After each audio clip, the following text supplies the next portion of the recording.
Okay. Jadi sekarang mula pukul 8.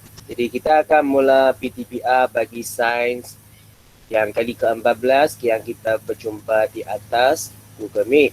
Okay, jadi hari ini kita akan sambung. Kita akan sambung kepada tentang ciri-ciri logam dan bukan logam.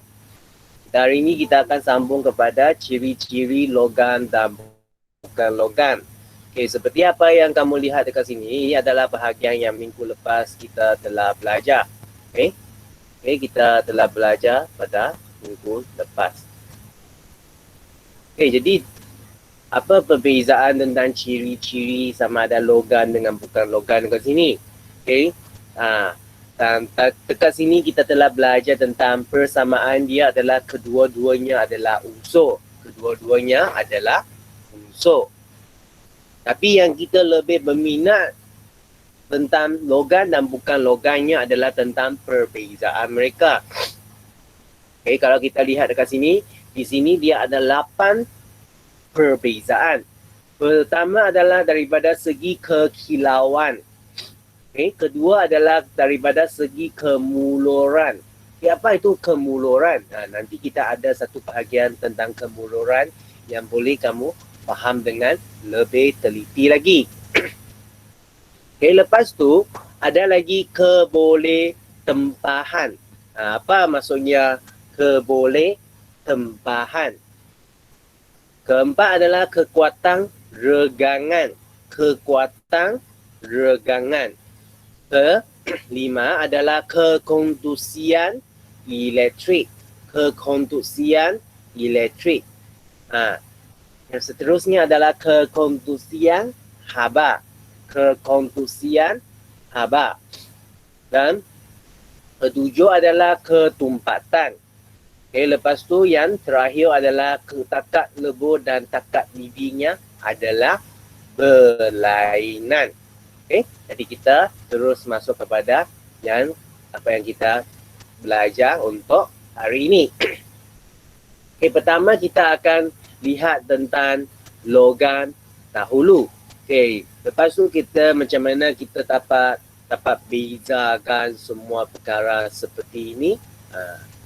Okay, pertama aluminium.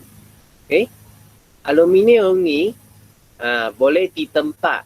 Apa maksudnya ditempat? Boleh dibentuk lah. Dia boleh dibentuk, dia boleh ditempat lah. Okay, dan dia adalah kuat dan ringan. Dia sangat ringan. Macam kapal terbang kita yang nampak tu, dia adalah dibuat juga dengan aluminium juga. Dan dia adalah pebeja yang berwarna kelabu dan berkilat. Dia berkilat. Lepas tu, ini adalah aluminium foil lah. Ini yang paling biasa lah, yang dekat rumah yang mungkin kita ada guna. Lepas tu besi. Dia adalah kuat dan dia mudah ditempa dan iaitu mudah dibentuk lah. Dia adalah bahan magnet dan dia merupakan konduktor elektrik yang baik dan pepejanya berwarna kelabu. Dia macam ni. Okay, dia macam ni. Okay, jadi cangkuk adalah dibuat daripada besi. Cangkuk adalah dibuat daripada besi. Okay, lepas tu kupron. Kupron tu dia kuat, tahan karat. Maksudnya kupron ni dia susah untuk dioksidakan. Jadi dia tidak mudah berkarat. Dia muluh. Apa maksudnya muluh? Dia mudah dipengkok. Takkan dawai kita tak mudah dipengkok. Kalau macam tu, macam mana extension kita nak gulungkan dawai kita itu? Okay. Lepas tu kondak dia adalah konduktor elektrik yang baik. Dia adalah konduktor elektrik yang baik dan dia berwarna coklat kemerahan. Kalau kamu masih ada sempat nampak duit 1 sen tu, dalam tu juga ada kupron. Dalam tu juga ada kupron. Kupron sekarang ni semakin mahal ni. That's why kenapa dawai semua itu dia telah jadi semakin mahal lah hari ini. Okay, lepas tu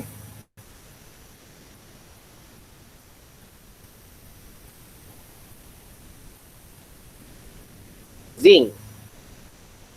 Zinc adalah kuat dan dia adalah pepejal yang berwarna kelabu. Macam ni lah. Dan dia adalah konduktor elektrik yang baik. Dia adalah konduktor elektrik yang baik. Jadi dekat sini kita hanya just macam kita kenal dengan logam lah, setengah logam saja. Macam bumbung kita dibuat daripada zinc. Okay. Lepas tu bukan logam. Contoh yang bukan logam pertamanya adalah iodine. Iodine adalah satu hablo berwarna hitam dan dia beracun. Tapi dia adalah antiseptik, mencegah luka daripada jangkitan bakteria. Jadi iodine ni hanya boleh diguna dekat luar badan kita saja, iaitu di atas kulit sajalah. Okay. Lepas tu iodine digunakan sebagai bahan antiseptik dalam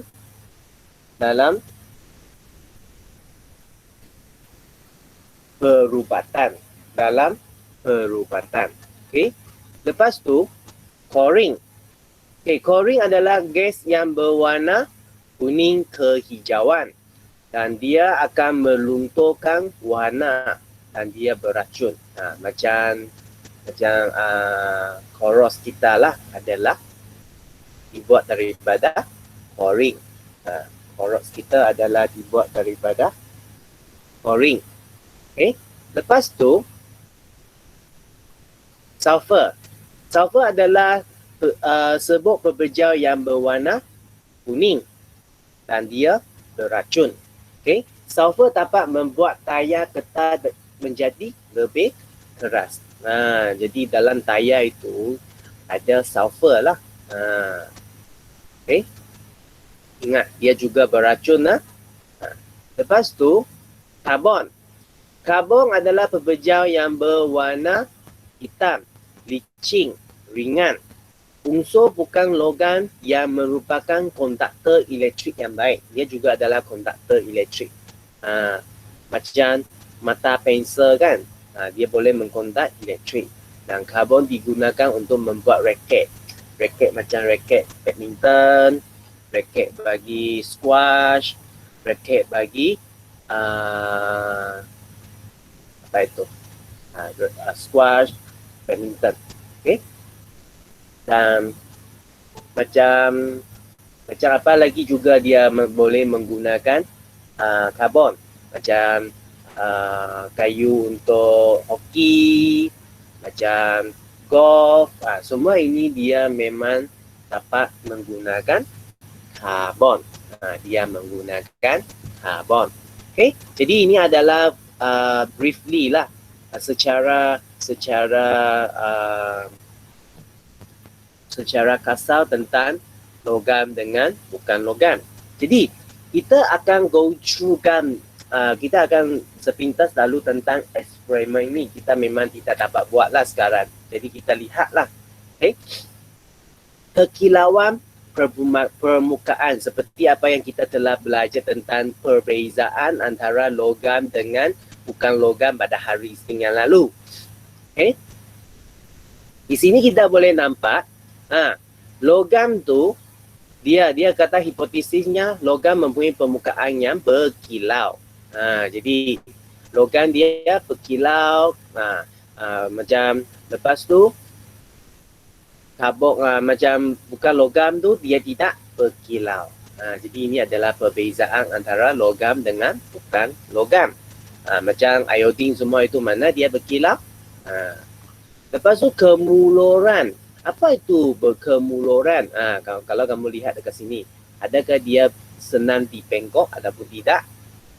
Kalau kamu lihat dekat grafik pensel ini adalah karbon kan? Karbon adalah bukan logam. Jadi kalau kita cuba nak bengkok dia akan patah. Kalau dia tidak dapat dipengkokkan, dia akan patah. Okey. Lepas tu, apa itu keboleh-tempaan? Keboleh-tempaan itu adalah adakah dia dapat ditukurkah? Dia dapat dibentukkankah? Jadi logam tu dia senang dibentukkan daripada bukan logam. Kenapa? Kerana kalau kita lihat dekat sini, dia mudah patah kan kalau bukan logam. Jadi that's why bila dia bersifat mulu, biasanya dia boleh ditempa. Kalau dia tidak bersifat mulu, dia susah ditempa lah. Dia tidak dapat ditempa. Okey, lepas tu kita lihat lagi yang seterusnya. Okey. Sekejap.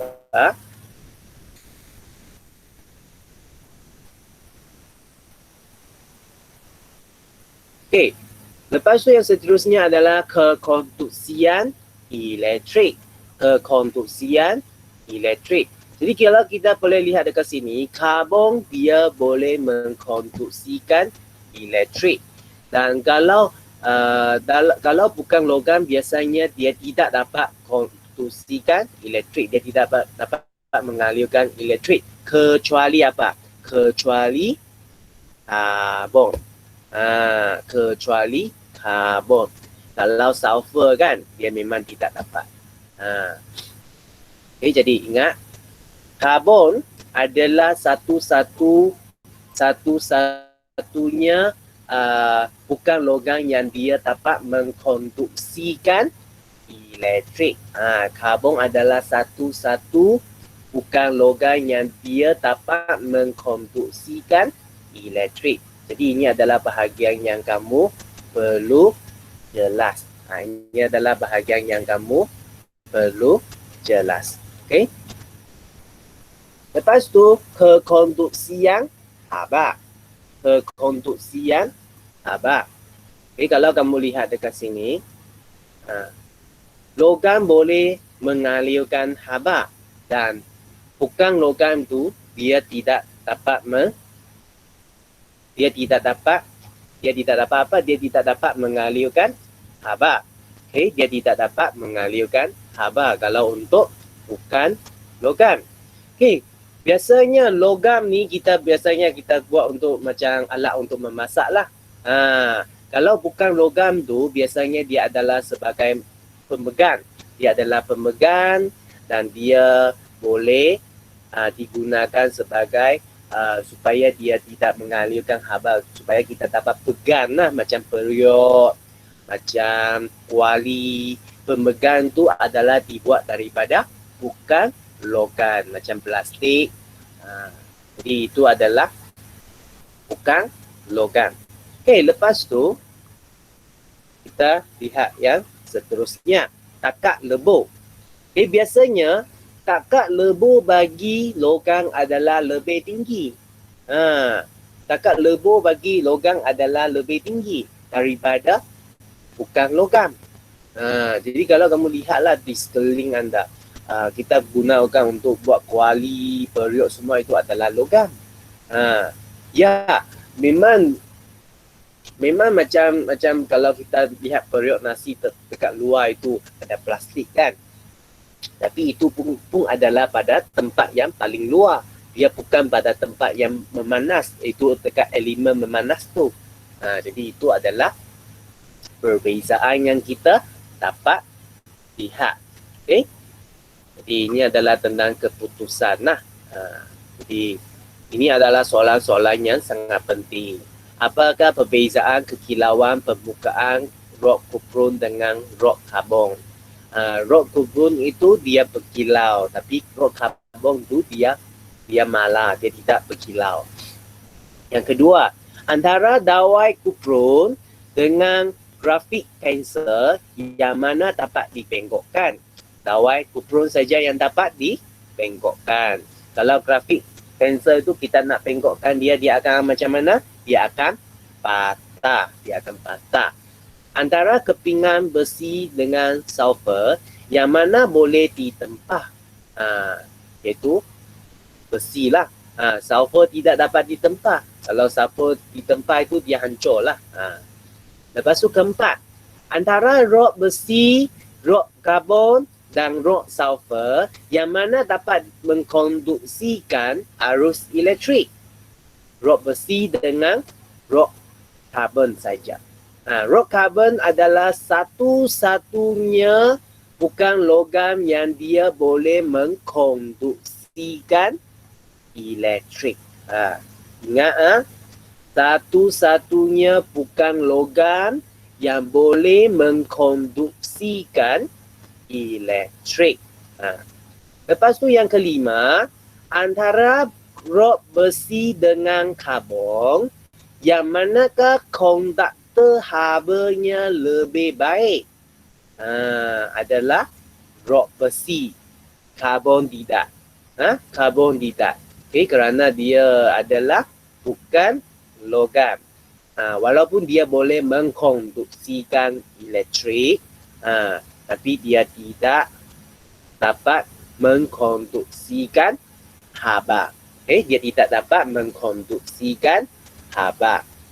Lepas tu yang keenam, sebut timah dengan sulfur yang mana mempunyai takat lebur yang paling tinggi, iaitu sebut timah. Timah adalah apa? Timah adalah bahan mentah untuk buat aluminium. Dia adalah bahan mentah untuk membuat aluminium. Okey? Jadi kita lihat kepada muka surat yang seterusnya. Okay.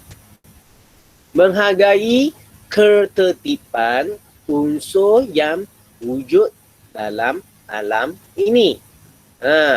Jadi satu perkara yang cikgu nak tanya kamu semua, kenapalah ahli saintis mereka nak bersusah payah mewujudkan satu jadual perkara yang kita belajar hari itu? Kenapa mereka nak wujudkan? Kenapa? Kerana manusia ini kita nak mengkaji sesuatu benda itu, dia macam mana dia datang, macam mana dia dibentuk dan bagaimana untuk semua ini, iaitu kenapa dia akan ada. Sama seperti apa? Sama seperti untuk COVID kali ini.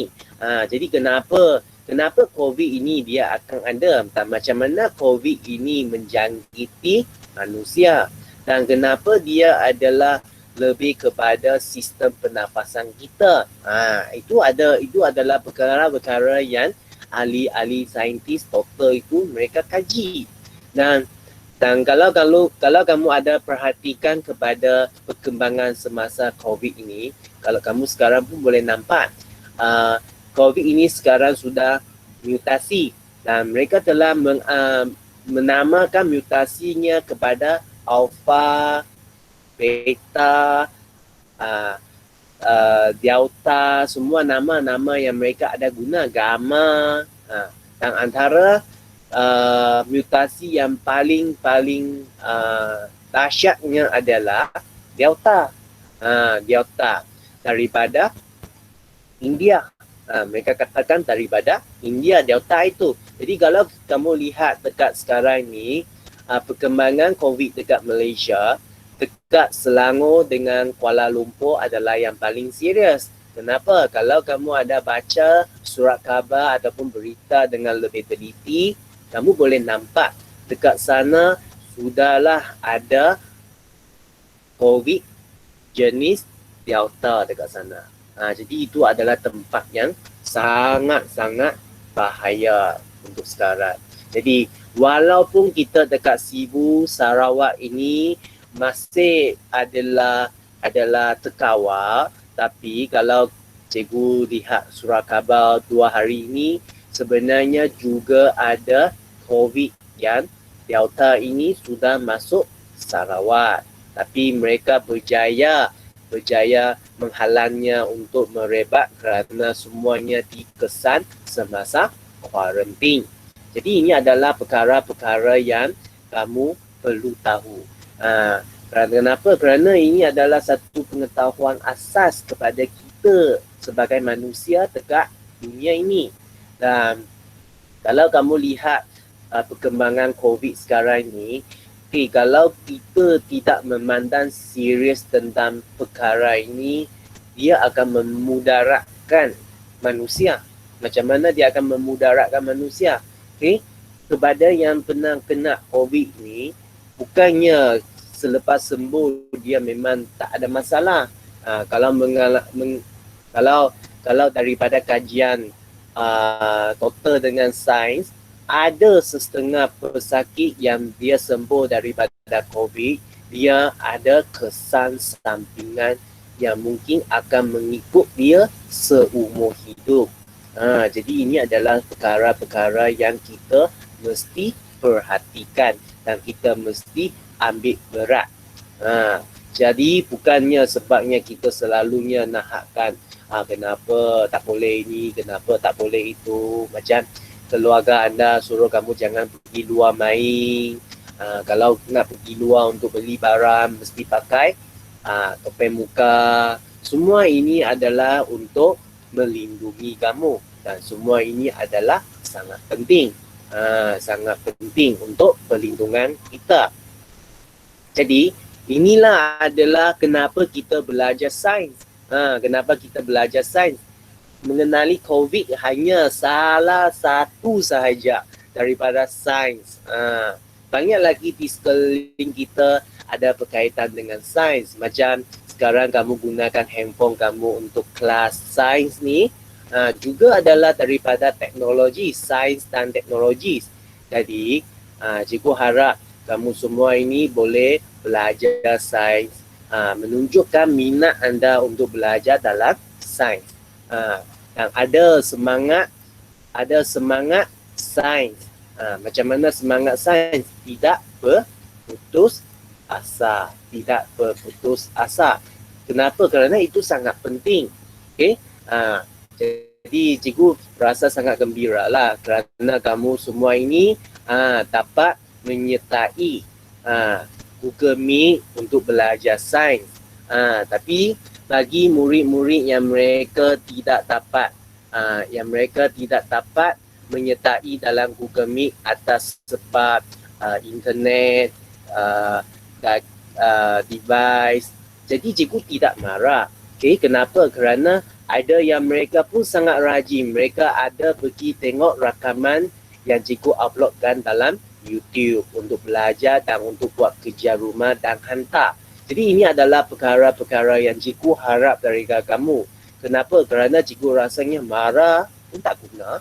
Apa guna untuk marah kalau kamu tak nak belajar? Tapi cikgu haraplah, terutamanya yang untuk nanti yang tengok dalam YouTube tu, cikgu harap selepas kamu tengok YouTube, kamu mesti buat kerja dan hantar. Kerana hanya hantar kerja sains saja, cikgu akan anggap dia sebagai kehadiran. Yang kamu yang datang YouTube, yang datang untuk Google Meet ini, cikgu memang juga akan ambil kamu sebagai kehadiran untuk kelas. Tapi yang paling penting punya kehadiran adalah hantar kerja. Hantar kerja. Kita sambung lagi. Terdapat pelbagai unsur semula jadi yang ditemukan di bumi kita dan memberikan faedah kepada manusia. Antara kegunaan unsur-unsur yang ada di bumi ini, pertamanya adalah untuk menghasilkan barang hiasan dengan menggunakan emas, perak dan platinum. Lepas tu digunakan dalam pelbagai pembinaan, pengangkutan, kesihatan, perubatan, pertanian dan perindustrian. Jadi ini adalah supaya kita tahu apa benda boleh digunakan untuk buat apa. Macam kita tak gunakan kuprung untuk buat atap rumah kan. Adakah kita gunakan besi untuk membina rumah? Tidak kan? Kenapa? Jadi ini adalah perkara yang kamu kena fikirkan lah. Ada banyak sebab. Ada yang boleh kata besi dia adalah konduktor haba yang baik. Kalau kita mendirikan rumah dengan besi mungkin sangat panas ataupun sangat sejuk. Ada banyak sebab dia. Lepas tu kita lihat kita juga harus menghargai jasa ahli sains yang telah menemukan dan menyusun unsur dengan teratur dalam jadual berkala. Mereka telah banyak menghabiskan masa untuk penyelidikan untuk mengkaji sifat unsur-unsur ini. Jadi, that's why kenapa kita belajar ilmu pengetahuan. Kenapa? Kerana ilmu pengetahuan itu dia bukan wujud dekat dunia ini macam itu saja. Dia adalah daripada banyak orang yang belajar dan dia tuliskan dia ke dalam buku. Baru kita belajar ilmu ini. Sebenarnya apa yang kita belajar hari ini, jangan lihat macam satu paparan ini saja. Dia mungkin menggunakan masa bertahun-tahun untuk orang mendapatkan perkara seperti ini. Okay? Jadi kalau kamu lihat dekat masa silam sini, Anthony merupakan ahli sains pertama yang mengelaskan bahan-bahan kepada logam dan bukan logam. Okay? Jadi kita sudah siap untuk buku teks. Jadi cikgu nak kamu lihat kepada buku kerja anda. Okay, buku kerja anda cikgu nak kamu buka kepada muka surat 82. Muka surat 82 dalam buku kerja anda. Dua muka surat saja kerja kita hari ini. Okay, kita lihat. Okay, tujuan di sini eksperimen inquiry ini, tujuannya adalah mengkaji ciri-ciri logam dan bukan logam. Okay, jadi bahan-bahan yang dia sediakan dan prosedur. Jalankan aktiviti dalam jadual dan rekodkan pemerhatian dan serta memberikan sebab. Serta memberikan sebab. Okay. Jadi, dekat sini kita boleh nampak pertama, rupa. Dia adalah sama seperti dalam buku teks kita tadi kan. Okay. Jadi kalau kita lihat dekat sini, logam dan bukan logam dia telah bahagi dengan jelas. Rok kupron menjadi apa? Menjadi kalau dia menggosok rok kupron dengan rok karbon dengan kertas pasir. Rok kupron menjadi berkilat. Rok kupron menjadi berkilat. Dan rok karbon kekal bundar. Kekal bundar. Apa sebabnya? Logam mempunyai permukaan berkilat. Bukan logam mempunyai permukaan bundar. Ini adalah jawapan dia. Okay, lepas tu kemuluran. Okay, untuk kemuluran bagi dia boleh membengkokkan dawai kupron dan ketorang aran. Okay, dawai kupron menjadi apa? Menjadi bengkok. Tapi kupon aran tidak dapat dibengkok. Okay, tidak dapat dibengkok. Okay, apa sebab dia? Logam adalah mulo. Jadi maksudnya mulo ini maksudnya adalah dia dapat dibengkok ataupun tidak. Dan bukan logam adalah tidak mulo. Okay, tidak mulo. Okay. Lepas tu terboleh tempaan. Ketuk dawai kupron dan ketolang aran dengan penukuh. Kalau kita lihat di sini, dawai kupron menjadi lemper. Lemper adalah maksudnya dia jadi nipis lah. Dia menjadi nipis. Tapi ketolang aran menjadi apa? Menjadi hancur. Dia hancur. Dia tidak masih lagi satu benda lagi, dia sudah hancur. Okay. Jadi apa sebabnya? Logam boleh ditempa.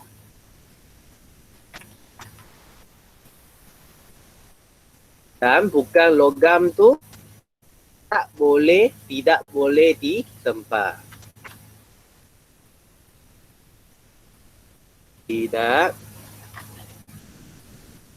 boleh ditempa. Okey. Nah, jadi ini dialah. Okey, lepas tu kita lihat muka surat yang seterusnya. Kekonduksian elektrik. Okey, sambung rod kuprum pada litar kuprum. Dekat sini. Seperti yang ditunjukkan, ulangkan aktiviti dengan rod kaca. Lepas habis kita guna rod kaca. Jadi kita boleh nampak untuk mentor bagi logam tu dia menyala. Tapi untuk bukan logam tu dia tidak menyala. Dia tidak menyala. Okey, lepas tu apa sebabnya? Kerana logam mengkonduksikan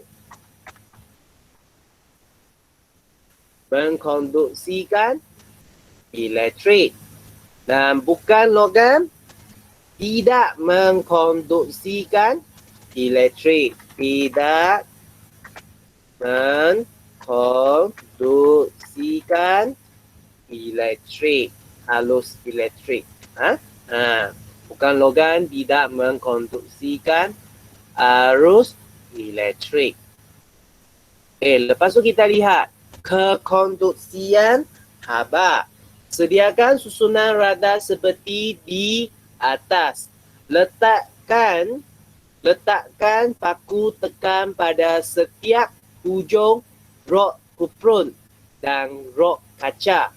Panaskan hujung lain rod serentak.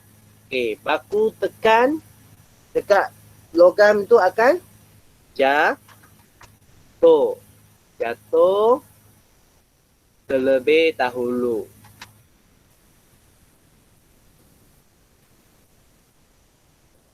Dia akan jatuh terlebih dahulu.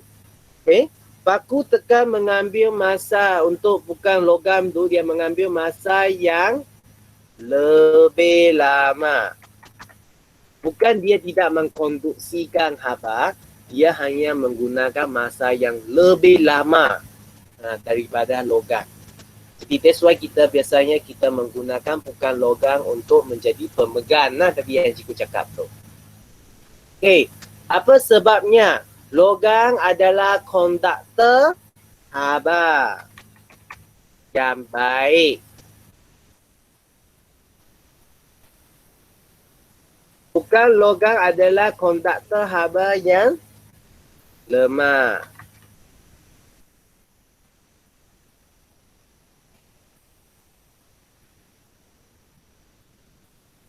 Dia adalah konduktor haba yang lemah.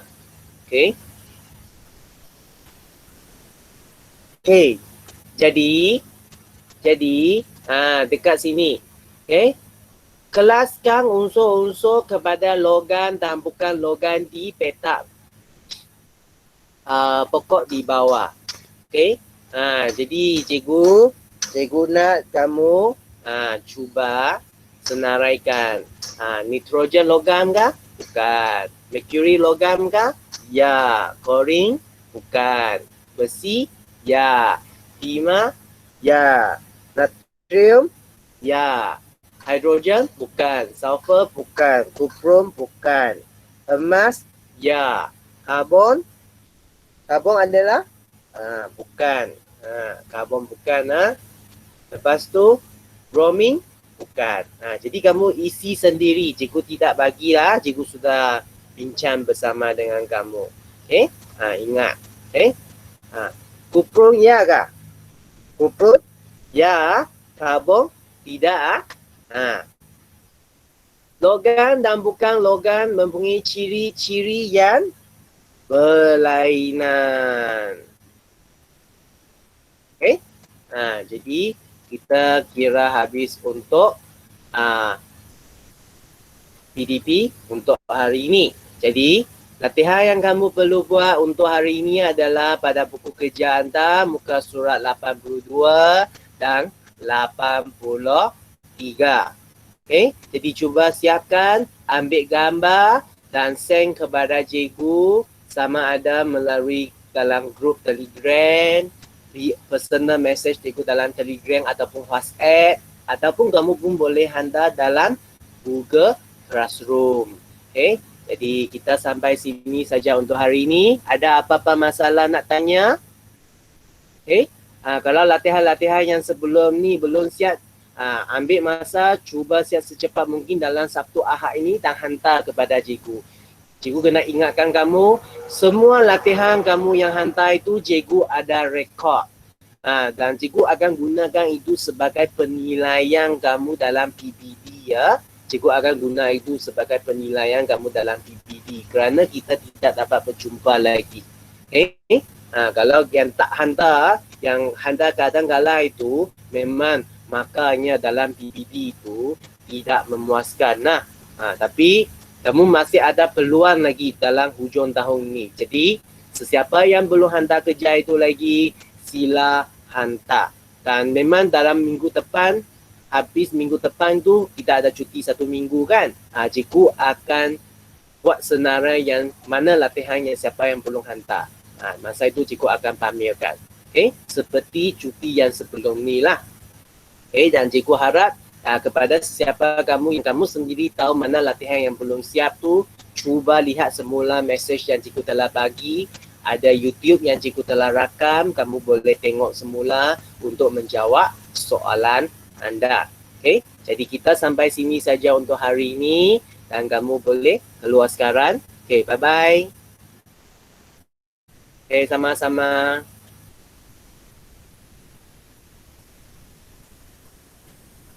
Okay, bye-bye.